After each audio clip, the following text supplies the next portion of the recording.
صدق الله العظيم.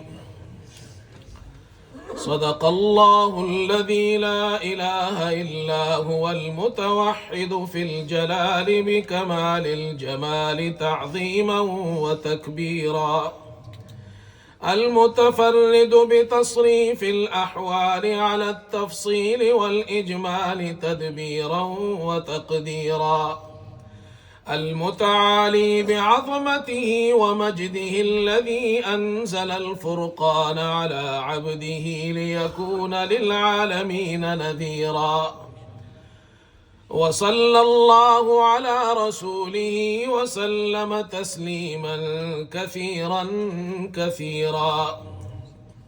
صدق الله العظيم الغفور الوهاب الذي خضعت لعظمته الرقاب وذلت لجبروته الصعاب ولانت لقدرته الشدائد الصلاب، رب الأرباب ومسبب الأسباب ومنزل الكتاب وخالق خلقه من تراب، غافر الذنب وقابل التوب شديد العقاب، صدق من لم يزل جليلا، صدق حسبي به كفيلا، صدق من اتخذته وكيلا، صدق الله ومن أصدق من الله قيلا، صدق الله الذي لا إله إلا هو الرحمن الرحيم الحي الكريم الحي العظيم الحي الكريم، بيده الخير وهو على كل شيء قدير، وصلى الله على رسوله محمد وآله وأصحابه أجمعين وعلى أزواجه الطيبات الطاهرات العفيفات أمهات المؤمنين، وعنا معهم برحمتك يا أرحم الراحمين. اللهم لك الحمد كله ولك الشكر كله، بيدك الأمر كله وإليك يرجع الأمر كله، إنك على كل شيء قدير.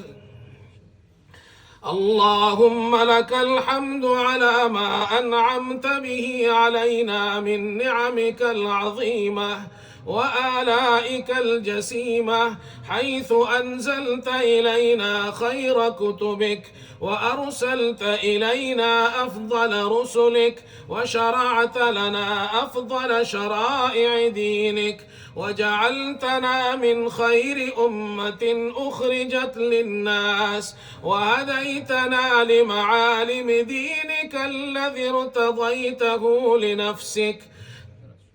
نحمدك يا خير مأمول وأكرم مسؤول على ما علمتنا من المناجاة المقبول، من قربات عند الله وصلوات الرسول، فصل عليه ما اختلف الدبور والقبول وانشعبت الفروع من الأصول، ثم نسألك بما سنقول، منا السؤال ومنك القبول، منا السؤال ومنك القبول، منا السؤال ومنك القبول. ربنا تقبل منا إنك أنت السميع العليم، وتب علينا إنك أنت التواب الرحيم.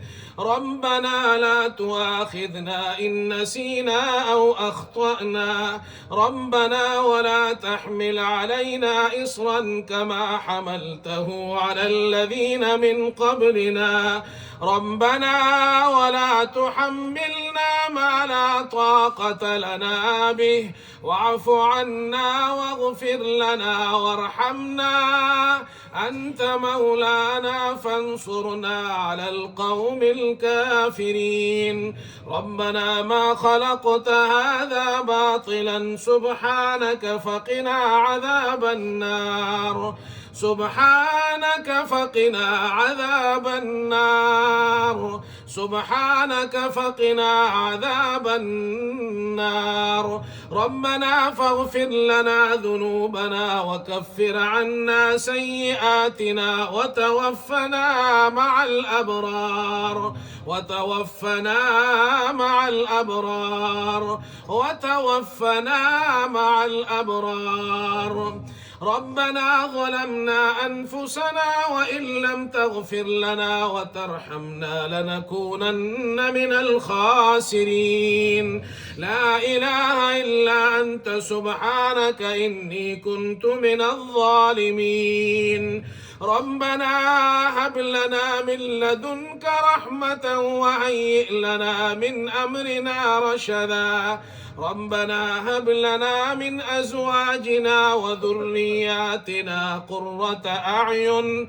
واجعلنا للمتقين إماما رب اجعلني مقيم الصلاة ومن ذريتي ربنا وتقبل دعاء ربنا اغفر لنا ولإخواننا ربنا اغفر لنا كلنا في هذه الليلة المباركة أجمعين اللهم نور قلوبنا بالقرآن وزين أخلاقنا بالقرآن ونجنا من النار بالقرآن وادخلنا في الجنة بالقرآن اللهم اجعل القرآن لنا في الدنيا قرينا وفي القبر مونسا وعلى الصراط نورا وفي الجنة رفيقا ومن النار سترا وحجابا وإلى الخيرات كلها دليلا فاكتبنا على التمام وارزقنا أداء بالقلب واللسان اللهم إنا عبيدك بنو عبيدك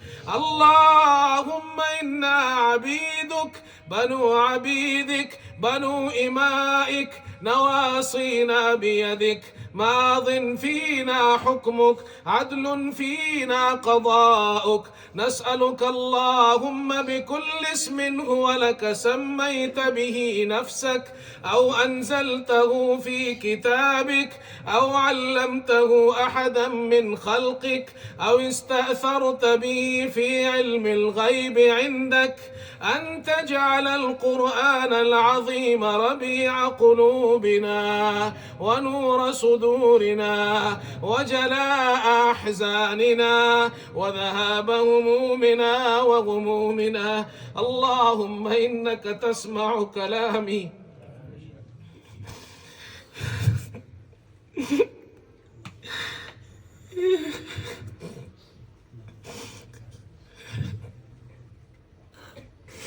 اللهم إنك تسمع كلامي وترى مكاني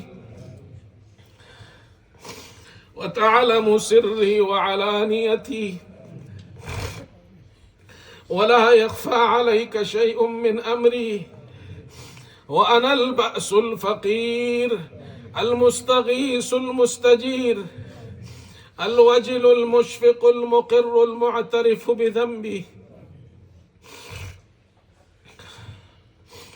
اللهم إنا نسألك مسألة المساكين ندعوك دعاء الخائف الضرير دعاء من خضعت لك رقبته وفاضت لك عبرته ورغم لك أنفه اللهم لا تجعلنا بدعائنا شقيا محروما وكن لنا رؤوفا رحيما يا خير المسؤولين ويا خير المعطين اللهم إنك عفو تحب العفو فاعف عنا اللهم إنك عفو تحب العفو فاعف عنا اللهم إنك عفو تحب العفو فاعف عنا. اللهم اغفر لنا، اللهم اغفر لنا كلنا في هذه الليلة المباركة أجمعين، ولا تطردنا عن جنابك يا أرحم الراحمين، فإنك إن طردتنا فلا حول لنا ولا قوة لنا إلا بك يا أرحم الراحمين. اللهم إنا نعوذ بك من عذاب القبر، اللهم إنا نعوذ بك من عذاب القبر، اللهم إنا نعوذ بك من عذاب القبر، اللهم إنا نعوذ بك من عذاب الحشر، اللهم إنا نعوذ بك من عذاب الحشر. اللهم إنا نسألك الجنة ونعوذ بك من النار يا عزيز يا غفار يا أرحم الراحمين. إنك قلت وقولك الحق ادعوني أستجب لكم، وإذا سألك عبادي عني فإني قريب أجيب دعوة الداعي إذا دعان. اللهم إنا نسألك الجنة وما قرب إليها من قول أو عمل، ونعوذ بك من النار وما قرب إليها من قول أو عمل. اللهم إنا نسألك رضاك والجنة، ونعوذ بك من سخطك ومن عذابك والنار يا أرحم الراحمين. اللهم اغفر للمؤمنين والمؤمنات، المسلمين والمسلمات، الأحياء منهم والأموات، إنك سميع قريب مجيب الدعوات. اللهم اغفر لنا، اللهم اغفر لنا، اللهم اغفر لنا ولآبائنا ولأمهاتنا ولأزواجنا ولإخواننا ولأخواتنا ولأولادنا ولأصدقائنا ولكل من له حق علينا يا مولانا. إنك أنت الرحيم يا مولانا، إنك أنت التواب الرحيم يا مولانا، إنك أنت التواب الرحيم. اللهم إنا نسألك من خير ما سألك منه نبيك وحبيبك سيدنا محمد صلى الله عليه وسلم، ونعوذ بك من شر ما استعاذك منه نبيك وحبيبك سيدنا محمد صلى الله عليه وسلم. اللهم إنا نسألك الجنة وما قرب إليها من قول أو عمل، ونعوذ بك من النار وما قرب إليها من قول أو عمل. اللهم إنا نسألك الجنة يا رحمن يا رحيم. اللهم أكرمنا ولا تهنا، وأعطنا ولا تحرمنا، وآثرنا ولا تؤثر علينا، وارضنا وارض عنا يا رب العالمين. اللهم انصرنا، اللهم انصر جميع إخواننا في كل مكان يا رب العالمين. اللهم انصر إخواننا المسلمين المظلومين في كل مكان.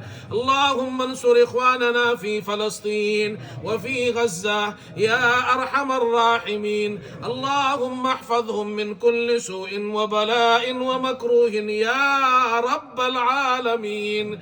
اللهم احفظ مساكنهم وبيوتهم ومساجدهم وأراضيهم يا رب العالمين. اللهم احفظ المسجد الأقصى يا رب العالمين. اللهم احفظ المسجد الحرام، اللهم احفظ المسجد النبوي صلى الله عليه وسلم يا أرحم الراحمين. اللهم تقبل منا إنك أنت السميع العليم، وتب علينا إنك أنت التواب الرحيم. اللهم لا تدع لنا في ليلتنا هذه ذنبا إلا غفرته، ولا هما إلا فرجته، ولا دينا إلا قضيته، ولا مريضا إلا شفيته، ولا ضالا إلا هديته، ولا دعاء إلا استجبته، ولا حاجة من حوائج الدنيا والآخرة هي لك رضا ولنا فيها صلاح إلا قضيتها ويسرتها يا رحمن يا رحيم. دعا فرمائیے، اے اللہ ہم سب کے آج کے اس اجتماع کو قبول فرما، ختم قرآن کو قبول فرما، جن حضرات نے پڑھا ہے اللہ سب کی طرف سے قبول فرما، جن حضرات نے سنا ہے، ہمارے جتنے بھی مسلمان بھائی آئے ہیں، جو خواتین آئی ہے تراویح میں، اللہ سب کی طرف سے قبول فرما، اس میں جو کمی کوتاہی ہوئی اللہ اسے معاف فرما دے۔ اے اللہ ہم قرآن پڑھنے کا حق ادا نہیں کر سکے تو معاف فرما، سننے کا حق ادا نہیں کر سکے معاف فرما۔ اللہ جو پڑھا ہے سنا ہے اپنے دربار عالی میں قبول فرما، منظور فرما۔ اے اللہ اجر عظیم نصیب فرما دے۔ اللہ قرآن سے ہمیں تعلق نصیب فرما، قرآن سے محبت نصیب فرما، قرآن کو پڑھنے والا بنا۔ اے اللہ قرآن کی تلاوت کرنے والا ہمیں بنا۔ اے اللہ قرآن کو سمجھنے والا بنا۔ اے اللہ قرآن پر عمل کرنے والا بنا۔ اے اللہ قرآن کی خدمت والا بنا۔ اے اللہ ہمیں بھی قرآن کی دولت نصیب فرما، ہماری اولادوں کو بھی نصیب فرما۔ اے اللہ ہمارے بھائیوں کو بھی نصیب فرما، بہنوں کو بھی نصیب فرما۔ اے اللہ ہمارے گھروں میں بھی اے اللہ قرآن پر عمل نصیب فرما۔ اے اللہ باہر بھی نصیب فرما۔ اے اللہ قرآن پر ایمان تو ہم رکھتے ہیں، اس پر عمل کرنے والا ہمیں بنا، قرآن سے ہدایت ہمیں نصیب فرما دے۔ اے اللہ اے اللہ اے اللہ ہمیں آج کی اس مبارک رات میں ہمیں اور پوری دنیا کے جتنے بھی مسلمان ہیں اللہ سب کو معاف فرما دے۔ اے اللہ ہم سب کو معاف فرما دے۔ اللہ جس کو معاف کیا اس کے طفیل ہمیں معاف فرما۔ اس مجمع میں بوڑھے حضرات ہیں، سفید داڑھیوں والے ہیں، اے اللہ سفید بالوں سے تجھے حیا آتی ہے، تیری حبیب صلی اللہ علیہ وسلم کا ارشاد ہے اے اللہ سفید بالوں سے اللہ کو حیا آتی ہے۔ اس میں بچے ہیں، معصوم ہیں، اللہ جن کو قبول کیا ان کے طفیل ہم سب کو بھی قبول فرما، ہمیں معاف فرما، ہمارے صغیرہ گناہوں کو بھی معاف فرما، کبیرہ گناہوں کو بھی معاف فرما، جو گناہ عمدن کیے معاف فرما، جو خطاً کیے معاف فرما۔ اللہ جو تیرے حقوق ادا نہیں کیے معاف فرما، ان کی ادائیگی کی توفیق نصیب فرما۔ اللہ جو بندوں کے حقوق ادا نہیں کیے معاف فرما، ان کی ادائیگی کی توفیق نصیب فرما دے۔ اے اللہ اپنے حکموں پر اے اللہ ہمیں عمل کرنے والا بنا دے، فرائض کی ادائیگی کرنے والا بنا دے، سنتوں پر چلنے والا بنا دے، گناہوں سے بچنے والا بنا دے۔ اے اللہ تیری رضا والی زندگی نصیب فرما، تیری ناراضگی سے اللہ ہم سب کو محفوظ فرما دے۔ اے اللہ جن حضرات نے دعاؤں کے لیے کہا ہے ان کی جو بھی حاجات ہے تو سب جانتا ہے، سب کی جائز نیک حاجات تمناؤں کو اے اللہ غیب سے پورا فرما۔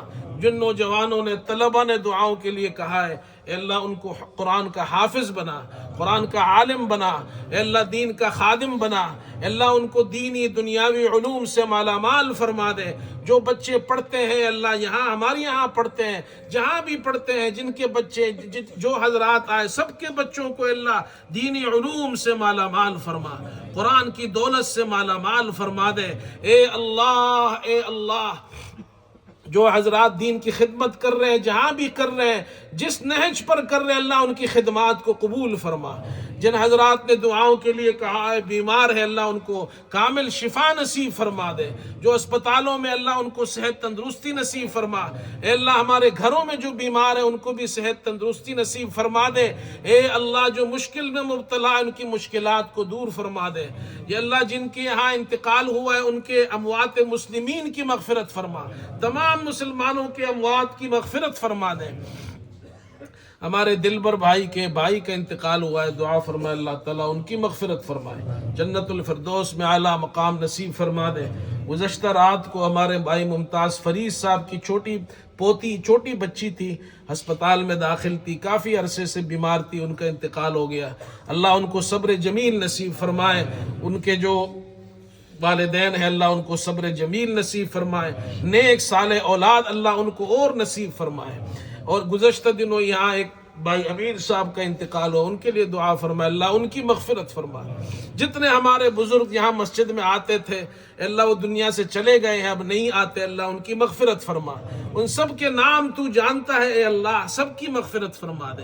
جو ہمارے بزرگ باقی ہیں، بیمار ہیں، اے اللہ ان کو صحت تندرستی نصیب فرما دے، صحت عافیت والی زندگی ہمیں نصیب فرما، نمازوں اس کا اہتمام ہمیں نصیب فرما دے، ہمارے بچوں کو بھی نصیب فرما دے، مسجد سے ہمیں پورے سال تعلق نصیب فرما دے، قرآن سے پورے سال تعلق نصیب فرما دے، دین سے پورے سال تعلق نصیب فرما۔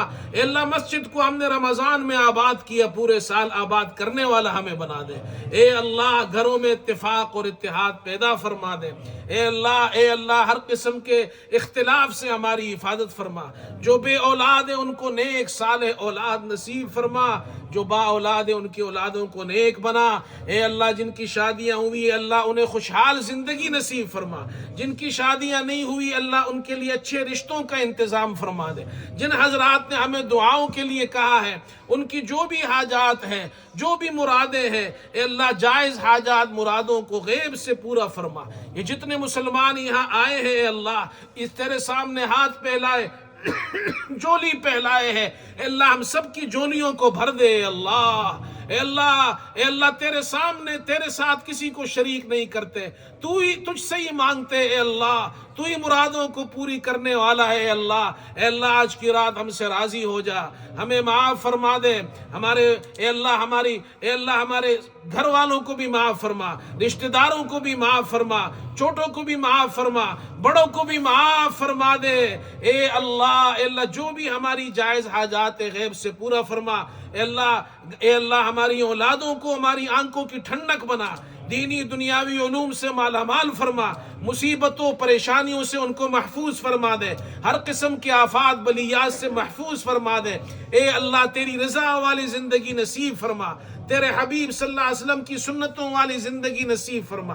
اس مسجد کے لیے بھی دعا فرما، اللہ اس مسجد کو آباد فرمائے، قیامت تک کے لیے اللہ اس مسجد کو آباد کرے۔ اے اللہ یہاں سے قرآن اور حدیث کے چشموں کو جاری فرما دے۔ اے اللہ جو حضرات یہاں مسجد کی خدمت کر رہے ہیں ان کی خدمات کو قبول فرما، جس طریقے پر بھی خدمت کر رہے ہیں مسجد کے اللہ ساری خدمات کو قبول فرما دے، مزید ہمیں مسجد کی، دین کی، اسلام کی خدمت کے لیے قبول فرما، ہماری نسلوں کو قبول فرما، جو عبادات ہم نے کیے رمضان میں اسے قبول فرما۔ اللہ جو روزے رکھے اسے قبول فرما، جو تراویح میں قرآن سنا پڑھا اللہ اسے قبول فرما دے، جو مسلمانوں نے زکوٰۃ صدقات دی اللہ اسے قبول فرما دے۔ ہمارے جو مسلمان بھائی اعتکاف میں بیٹھے اللہ ان کے اعتکاف کو قبول فرما، جو خواتین یہاں نماز کے لیے آئی ہے اللہ ان کے تراویح کے یہاں آنے کو قبول فرما۔ اے اللہ جو گھروں میں خواتین اعتکاف میں بیٹھی اعتکاف کو قبول فرما دے۔ اے اللہ جو بھی جائز حاجات مرادیں ہیں، جن کے دلوں میں جائز حاجات مرادیں غیب سے پورا فرما۔ اے اللہ جو مقروض ہے ان کو قرضوں سے نجات دلا دے۔ اے اللہ جو پریشان حال ہے پریشانیوں کو دور فرما۔ اے اللہ مہلک امراض سے بیماریوں سے ہم سب کی حفاظت فرما۔ اے اللہ جب موت کا وقت آئے ایک دن مرنا ہے دنیا سے جانا ہے اللہ، جب تک زندہ ہے اے اللہ ہمیں صحت عافیت تیری رضا اور ایمان والی زندگی نصیب فرما، نمازوں والی زندگی نصیب فرما، اے اللہ عبادات والی زندگی نصیب فرما، دین کی خدمت والی زندگی نصیب فرما۔ اے اللہ جب دنیا سے جانے کا وقت ہو تو ایمان پر ہمیں خاتمہ نصیب فرما دے، کلمہ شہادت پر ہمیں خاتمہ نصیب فرما۔ اے اللہ ہمارے جتنے اساتذہ ہیں جنہوں نے ہمارے ساتھ محنتیں کی ہیں اے اللہ ان کی دعائیں ہیں، ان کی محنتیں ہیں، اے اللہ ہم اس ٹوٹا پوٹا کام کر رہے ہیں، ہمارے بزرگوں اساتذہ نے جو ہمارے ساتھ خدمتیں کی، جو دعائیں کی اللہ ان کا بہت حق ہے۔ اے اللہ ہم ان کا حق ادا نہیں کر سکتے، اے اللہ جو ان میں زندہ ہے ان کو اے اللہ لمبی عمر، صحت، عافیت والی زندگی نصیب فرما، جو فوت ہو چکے اللہ ان کو ان کی مغفرت فرما، جنت الفردوس میں اعلیٰ مقام نصیب فرما، ہماری ان دعاؤں کو اللہ اپنے فضل و کرم سے قبول فرما، اللہ اپنے فضل سے قبول فرما، جو مانگا اپنے عطا فرما، جو نہ مانگ سکے اپنے فضل سے عطا فرما، ہماری ان دعاؤں کو محض اپنے فضل و کرم سے قبول فرما۔ اللہم انک انت اللہ لا الہ الا انت الاحد، لا الہ الا انت الاحد الصمد الذي لم يلد ولم يولد ولم يكن له كفوا احد۔ اللهم صل على محمد وعلى آل محمد كما صليت على إبراهيم وعلى آل إبراهيم إنك حميد مجيد، اللهم بارك على محمد وعلى آل محمد كما باركت على إبراهيم وعلى آل إبراهيم إنك حميد مجيد، وصلى الله تعالى على خير خلقه محمد وآله وأصحابه أجمعين، آمين آمين آمين يا رب العالمين برحمتك يا أرحم الراحمين۔